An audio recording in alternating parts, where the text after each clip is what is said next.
Selamat siang semuanya, kembali lagi bersama kita di podcast TOF Talk on Fin bersama.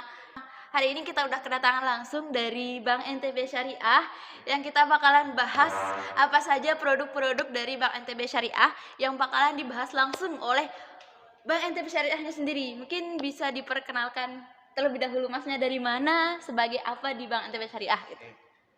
Assalamualaikum warahmatullahi wabarakatuh. Nama saya lalu Firdaus Mi'rajiantara. Saya supervisi pembiayaan, yaitu unit kerja yang menganalisa kelayakan dari pembiayaan itu, bisa nggak sih, layak nggak sih kita kasih dana untuk kita biayai gitu kan ke pelaku usaha. Jadi memang sebelumnya mungkin saya aturkan terima kasih nih kepada Rumah BUMN karena sudah momen ketiga ya kita diundang untuk acara podcast 2 kali sama seminar 1 kali. Jadi memang bagus sih untuk menjembatani gitu. Kita kan yang dari nasabahnya yang tidak melek akan perbankan ini dibantu dengan adanya kegiatan Rumah BUMN ini untuk membuat nasabah-nasabah itu bisa bankable gitu untuk dianalisa ataupun diberikan pembiayaan di perbankan kayak gitu sih. Ya benar. Ya emang kita di sini emang tujuannya yang pertama itu untuk tujuannya sebagai jembatan untuk pelaku usaha khususnya UMKM supaya bisa mengenal, eh, kita sebutnya di sini investor lah gitu nantinya. Iya, Bisa iya. disebut jadi jalur pembiayaannya gitu. Nah, jadi di sore hari ini Mas Firdaus saya bakalan kasih beberapa pertanyaan mungkin di sini yang perlu diketahui oleh pelaku usaha kita atau masyarakat umum yang sedang Boleh, boleh. menonton video kita. Boleh. Ada beberapa pertanyaan Siap, yang siap. sudah kita siapkan di sini. Oh gitu. Sekaligus ada produk UMKM juga di sini yang kita gunakan Wah, gitu. keren ya Iya. produknya. Oke, mungkin kita bertanya-tanya nih, Bank NTB Syariah ini produknya apa aja sih sebenarnya gitu? Apa saja yang bisa kita akses di sana? Ke siapa aja yang boleh akses gitu? Mungkin kita bisa saya Kupas ya. kita kupas bersama-sama siang hari Siap, ini siap. bersama Mas Firdaus yang Iya. udah expert banget lah karena langsung kita datangkan dari Bank NTB teman-teman. Iya. Mungkin pertanyaannya dari tempat ajaib ini teman-teman. Oh gitu. Iya. Oke, mungkin Boleh, boleh, boleh. saya mau kasih pertanyaan pertama tentang syarat nih. Syarat. Syarat, Oh iya. syarat gimana sih supaya kita tahu, supaya syarat-syarat kita bisa akses produk-produk Bank NTB Syariah gitu. Iya, memang kalau dari segi syarat-syarat memang tergantung dari segmen atau nasabahnya ya. Kalau nasabah yang fixed income atau pendapatan tetap itu syaratnya nggak terlalu banyak sih. Karena memang sudah didukung dengan gaji tetapnya yang itu gitu kan. Kalau yang non fixed income memang ada tambahan kayak izin-izin usaha, terus laporan keuangan, tapi laporan keuangan nanti bisalah kita atur untuk bantu bagaimana caranya kita ajarin gimana. Nah, tapi dengan adanya Rumah BUMN ini kan kita dibantu nih untuk buat laporan keuangan atau ngebina nasabahnya biar melek akan pencatatan. Nah, kalau syarat-syarat standar sih yang pertama ya identitas diri ya. Ya itu kayak KTP, KK, kartu nikah. Kalau yang fixed income itu SK-nya, terus slip gaji, amprah gaji kalau untuk PNS gitu kan. Nah, tapi kalau untuk yang non fixed income atau pengusaha atau usaha kecil menengah itu nanti dilampirin selain pencatatan identitas dirinya, itu juga ada ini izin usahanya, legalitas usahanya, terus laporan keuangan dan ini sih apa namanya kayak eh, track recordnya juga nanti kan kita lihat di situ sih. Kayak gitu. Tapi harus itu kayak historinya. Iya, Ya jadi kalau kita harus lihat perkembangannya berapa tahun gitu ya Mas. benar dalam dalam dunia analisa itu Mbak kan memang ada ilmunya itu untuk ngelihat nasabah itu ada 5C istilahnya. 5C itu apa? Tolong disimak ya teman-teman. 5C itu buat pelaku usaha ini apa nih biar cepat dapet Iya, nih. 5C itu pertama itu karakter. C Karakter. itu karakter gitu kan. Karakter. Pertama yang harus dilihat tuh karakter. Karakter nasabah itu bisa dilihat dari track record. Ya ada memang fasilitas online untuk mengecek. Sekarang itu dulu BI checking namanya, sekarang sudah ganti ke OJK jadi namanya slick checking. Jadi di situ kita bisa lihat nih fasilitas-fasilitas pembiayaan yang pernah diambil oleh nasabahnya nih. Jadi dari slick checking itu kita kelihatan tuh semua track recordnya.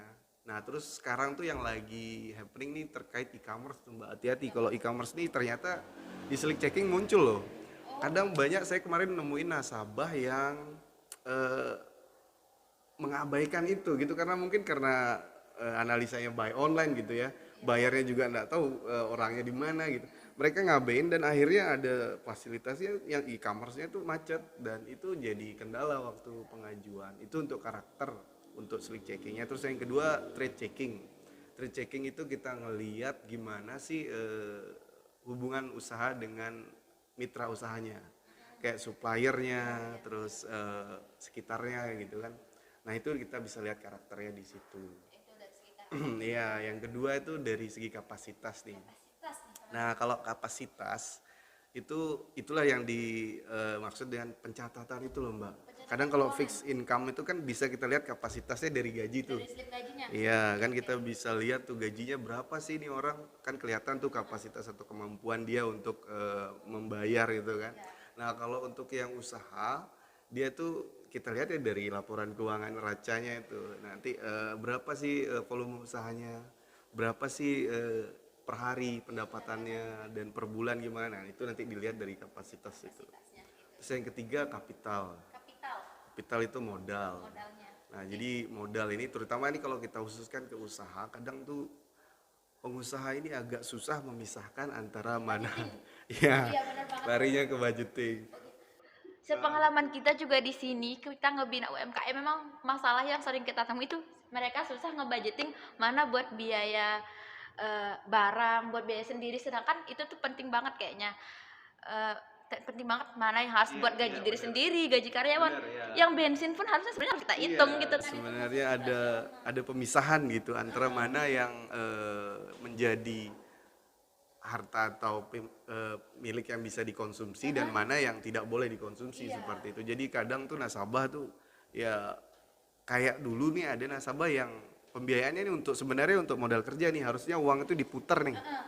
Tapi dipakailah untuk rehab rumah Iya betul banget. atau biaya anak. Jadi kan itu bantuan atau suntikan dana itu kan jadinya ngendap tuh. Nggak bergerak. Nggak bergerak. Sebenarnya simpel sih kalau dari perbankan itu, kalau nasabah itu menggunakan pembiayaan atau modal yang kita berikan itu ke sektor usaha yang semestinya atau yang sesuai dengan peruntukannya, itu kemungkinan akan gagal bayar tuh kecil gitu lah. Ya, karena dipakai untuk konsumsi dan akhirnya itu ngendap uangnya, jadi ya akhirnya ya itu terjadi gagal bayar dan tidak mampu memutar usahanya gitu loh Mbak ya. Kepercayaan kita juga hilang. Nah itu Mbak Injaya larinya ke situ sebenarnya.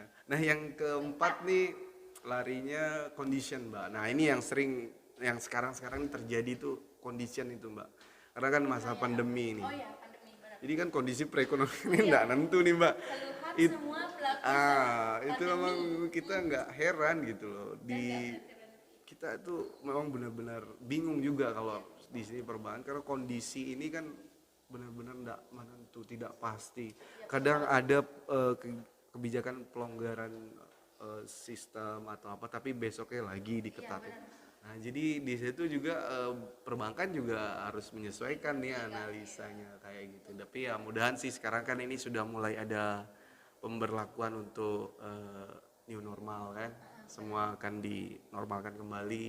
Mudahan sih tidak ada kendala lagi. Terus yang terakhir barulah yang aspek yang paling terakhir untuk dinilai itu adalah kolateral. Kolateral itu jaminan. Oh, jaminan. Nah, jaminan itu barulah iya. Tapi sebenarnya itu second way out sih kalau jaminan, karena itu sebenarnya kita lebih lihat ke kemampuan bayar. Tapi kolateral ini ya untuk alternatif terakhir sih. Jadi kolateral ini kita sesuaikan dengan berapa pembiayaannya. Jangan sampai terlalu rendah dari nilai pembiayaannya. Jadi minimum lah 100% lah dari nilai pinjaman atau pembiayaannya itu kayak gitu. Mungkin kita lanjut ke pertanyaan selanjutnya nih. Oh iya. Tapi tadi ada sedikit dengar tentang syaratnya harus surat nikah nih. Gimana kalau buat kita pelaku usaha belum nikah tapi udah buat usaha?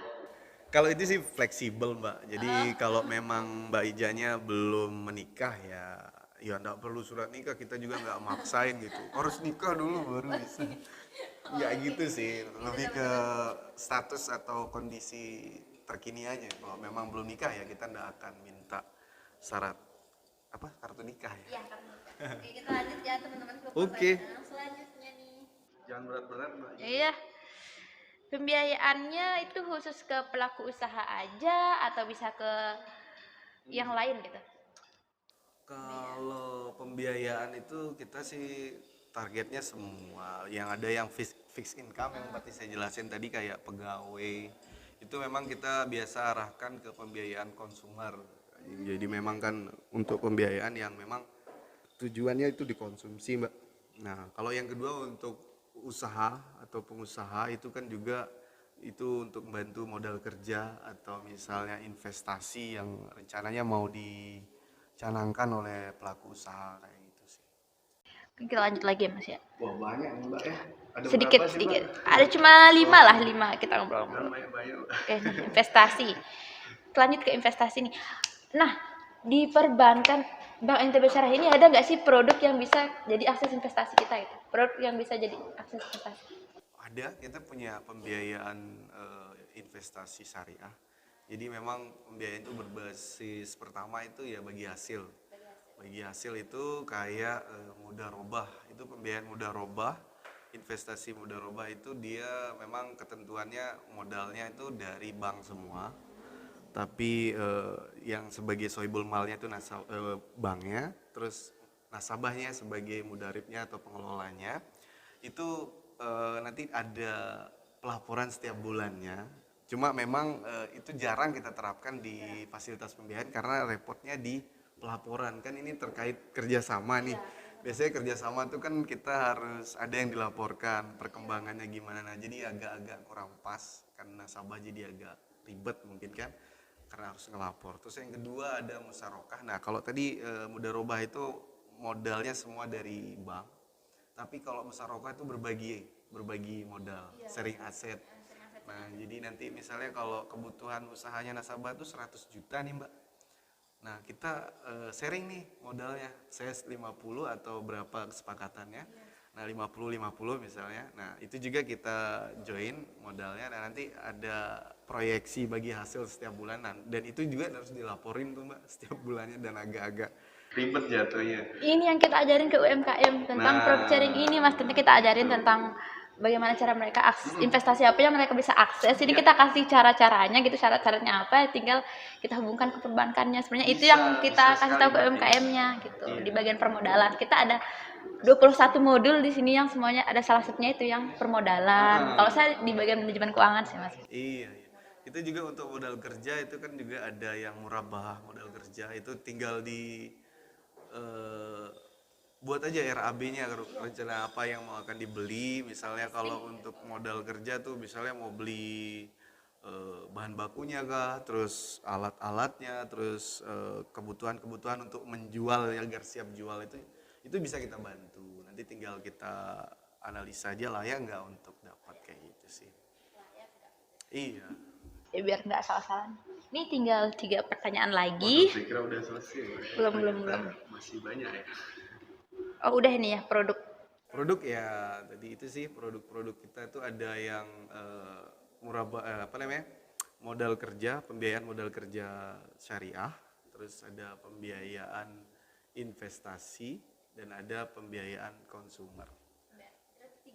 Iya, jadi kalau di syariah itu tergantung peruntukannya memang Mbak. Jadi memang peruntukan itu harus digarisbawahi. Jadi nggak bisa kita bilang di bank tuh saya minjem 100 juta, eh, terserah saya mau pakai apa itu nggak bisa. Karena kita harus punya underlying. Jadi apa yang peruntukannya harus kita jelas. Kalau modal kerja itu apa yang mau dibeli itu harus jelas. Karena kita yang akan membiayai. Terus yang kedua kalau investasi apa yang mau dibeli. Misalnya mau beli toko atau membeli alat itu harus jelas. Karena kan kita perbedaannya dengan bank konvensional itu adalah di saat kita berakad dengan objek pembiayaan yang jelas kayak gitu. Iya, misalnya kayak gitu. Gitu ya. Iya, Mbak. Wah, mau habis nih pertanyaannya. Jangan dihabisin, Mbak. Seru kita ngobrol ternyata ya, kita bahas-bahas tentang pembiayaan. Oke. Ya ini masih pengetahuan Nah, saya ini. sekarang klasifikasinya. Oke, klasifikasi tentang produk-produk perbankan Bank NTB Syariah ini diklasifikasiin nggak sih gitu? Ini khusus untuk pelaku usaha, untuk UMKM, ini khusus untuk mahasiswa, ini khusus untuk masyarakat umum gitu. Ada nggak sih klasifikasi kayak gitu? Ada sih Mbak, memang ada. Jadi kan kita segmentasinya itu jelas gitu. Misalnya kalau pengusaha ya kita kasihnya pembiayaan modal kerja dan investasi misalnya. Nah kalau untuk pegawai ya kita arahkan lebih ke konsumer, pembiayaan konsumer. Nah kalau untuk misalnya biaya-biaya pendidikan atau mau kita apa namanya umroh itu juga ada, itu multiguna, multi jasa, itu bisa kita bantu. Jadi terkadang kita terbentur memang terkait objek pembiayaan itu kan ada yang belum terkelompokkan gitu Mbak. Nah akhirnya adalah produk multiguna jadi atau multi jasa. Jadi di sana nanti apa namanya keperluan nasabah yang belum terangkum dalam produk-produk itu ya nanti di situ dia dipakai skimnya yang akan pembiayaan tersebut kayak gitu. Dari beberapa produk yang udah Bapak Firdaus sebutkan tadi, Gimana? yang paling diminati oleh masyarakat itu biasanya yang mana sih gitu, yang sering diakses? Nah itu ini saya cerita sedikit Mbak ya. Dulu sih cerita banyak juga enggak apa-apa. karena Bentar Mas, mungkin udah berapa pertanyaan kita sedikit haus gitu ya. Dari tadi ngomong gitu. Kayak ini kita disupport oleh Jiwamu Coffee. Jiwamu Kopi, terima kasih. Sembari minum, mungkin kita sekarang ke pertanyaan terakhir nih. Pertanyaan terakhir. Oke. Nah, sasaran. Ada nggak sih target-target khusus misal yang dicatat oleh Bank NTB Syariah gitu? Iya, sebenarnya gini Mbak ya, dulu kan kita tuh captive marketnya rata-rata kan ASN gitu ya. ASN. Jadi dirut kami tuh sekarang tuh pengen ngerubah paradigma itu. Jadi dirut kami tuh pengen Bank NTB itu dirasakan kehadirannya di kalangan masyarakat banyak gitu, bukan hanya di ASN aja. Jadi sekarang tuh dirut kami gencar untuk istilahnya bagaimana caranya kita itu hadir di masyarakat yang khususnya itu usaha kecil menengah UMKM, terus usaha yang sudah mulai tumbuh itu kita juga hadir gitu. Karena selama ini kan kesannya Bank NTB itu alergi dengan nasabah-nasabah yang usaha dulu, ya. Dulu kayak gitu ya. Tapi sekarang dari dirut kami Pak Kuku Raharjo itu sekarang sudah menginstruksikan kita itu harus mulai turun nih, bangun daerah, karena kita ini bank daerah gitu, dan daerah itu bukan hanya PNS saja isinya gitu, usaha juga. Nah makanya sekarang tuh banyak juga sekarang fasilitas-fasilitas pembiayaan pembiayaan untuk usaha, baik itu usaha kecil, menengah. Sekarang ada pembiayaan tunas. Pembiayaan tunas tuh pembiayaan yang tidak terlalu jelimet juga syarat-syaratnya, jadi untuk ideal untuk nasabah-nasabah yang sekedar yang lagi startup gitu loh, usaha itu, jadi tidak terlalu memberatkan.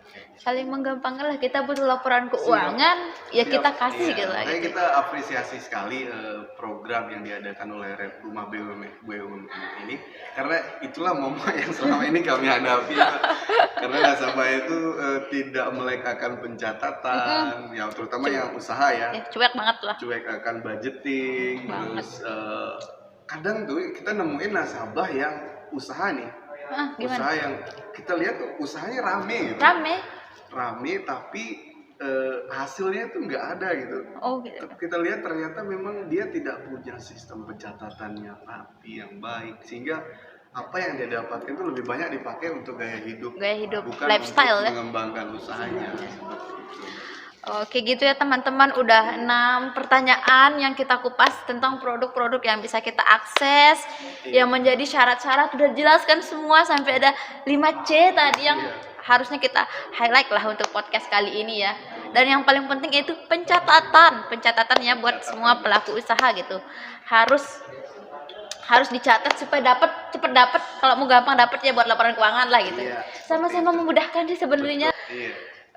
mudah untuk Bank NTB-nya juga dan mudah juga untuk pelaku usahanya gitu. Saling Betul. memudahkan lah gitu ya. Betul. Nah, itu mungkin podcast kita pada sore hari ini. Mungkin ada closing statement dari Mas Firdaus untuk para pelaku usaha atau siapa saja yang mau mengakses di Bank NTB Syariah. Oke, silahkan Mas Firdaus.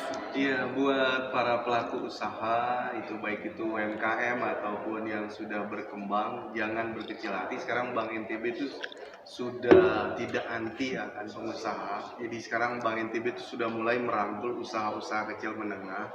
Cuma sekarang gimana caranya pengusaha atau pelaku-pelaku usaha ini mengembangkan usahanya dengan serius, dengan tidak membiasakan gitu memakai modalnya untuk konsumsi sehingga akhirnya ya usaha yang sebenarnya notabene bagus tapi kok hasilnya nggak ada gitu. Nah, jadi gitu. lebih ke pencatatannya gimana diperketat, gimana budgetingnya diperketat sehingga nantinya kita tahu volume usahanya kayak gimana sehingga nanti bank pun juga enak gitu nganalisanya seperti itu. Nah gitu ya teman-teman, kita tuh harus serius ya. Iya. Dalam apapun emang harus serius ya. Dalam hubungan juga harus serius, apalagi sebuah pembiayaan gitu Mas ya. Iya, apalagi dalam sebuah pembiayaan yang ya di sana ada tanda tangan lah, kertas putih. Terima kasih saya ucapkan ke Bank NTB Syariah yang sudah menyempatkan hadir dalam kegiatan podcast kita sore ini. Apresiasi tertinggi lah, bisa membantu kita gitu ya. Ya, terima kasih. Cukup sekian podcast kita pada sore hari ini. Saya Yuli Zahwiranti dan saya lalu Firdaus mengucapkan selamat sore dan selamat tinggal. See you next podcast. Assalamualaikum warahmatullahi wabarakatuh.